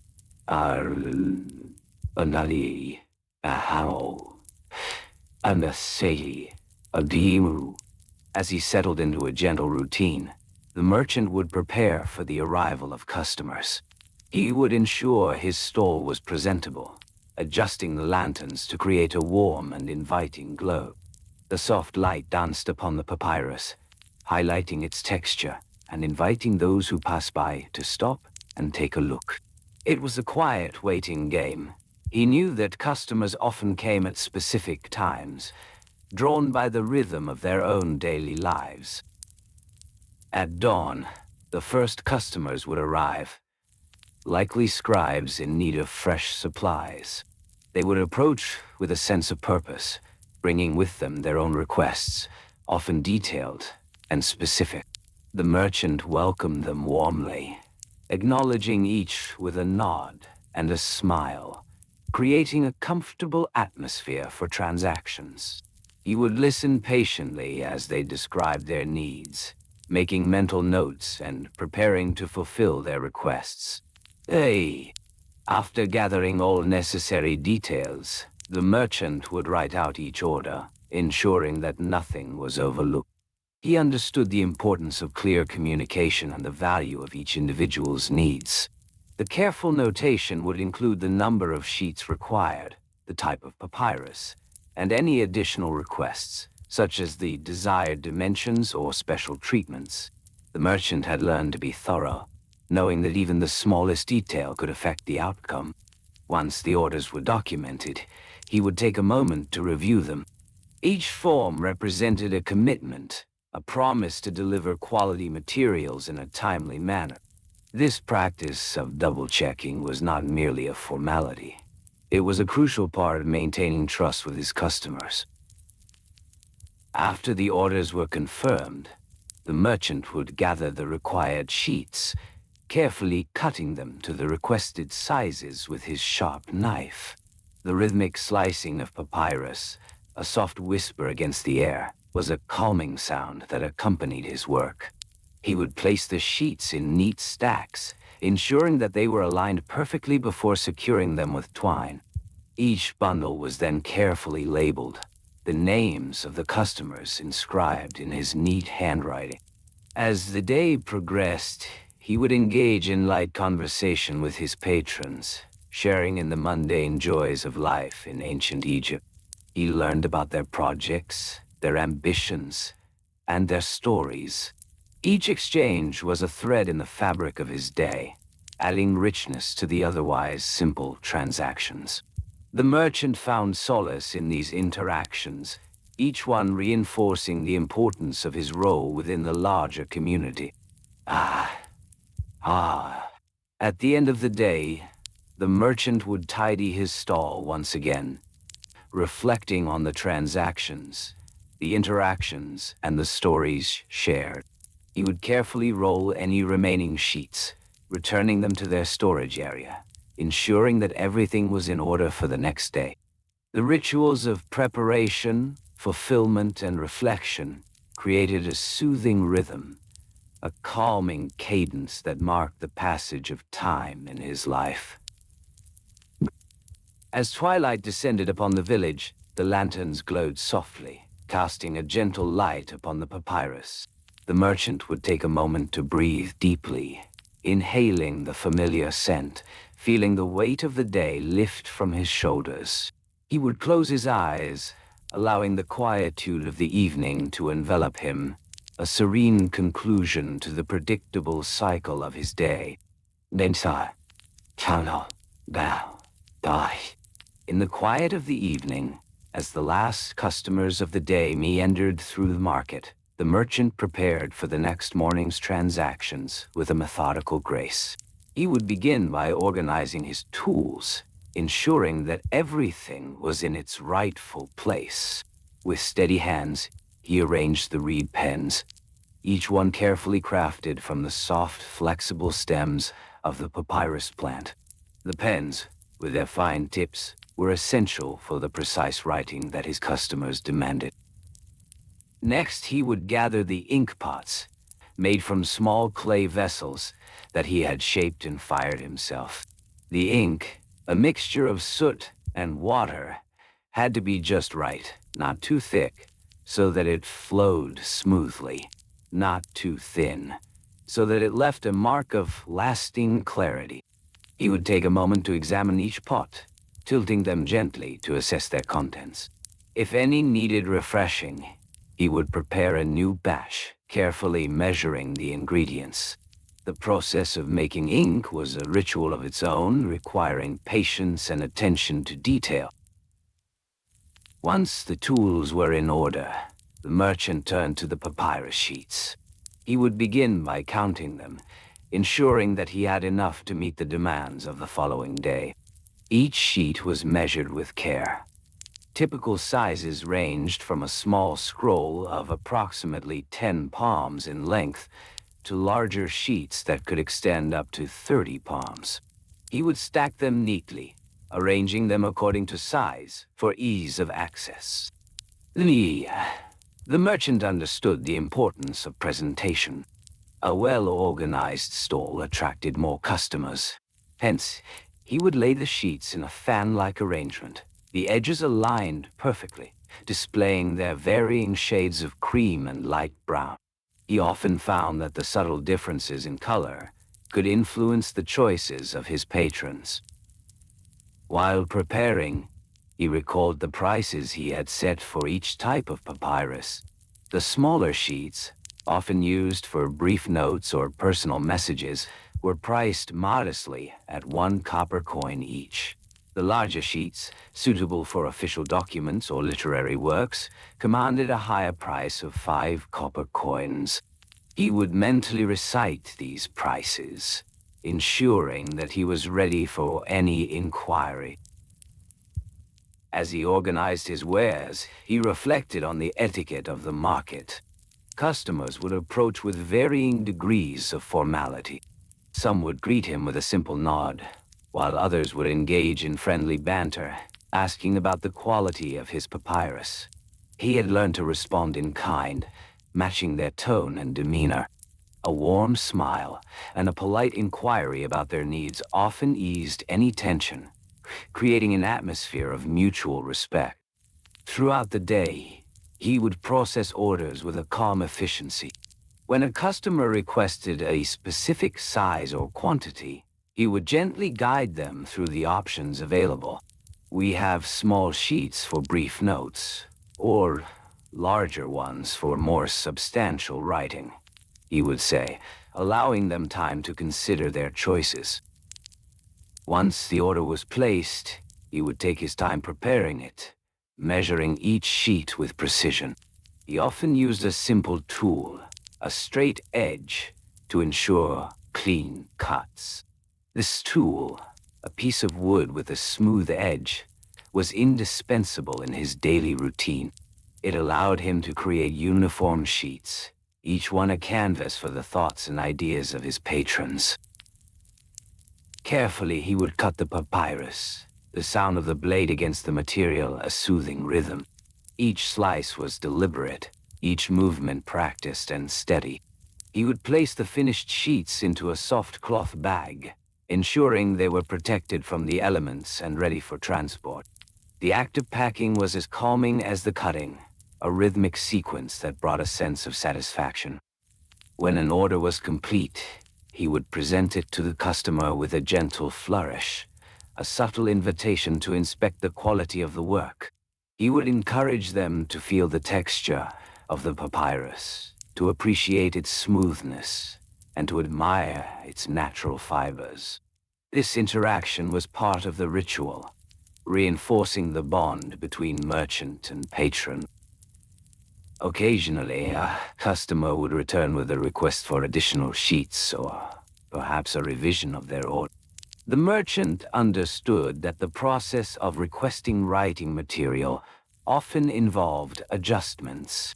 He welcomed these changes, knowing that flexibility was key in maintaining relationships. "Of course, we can accommodate that," he would say softly, taking note of the new requirements.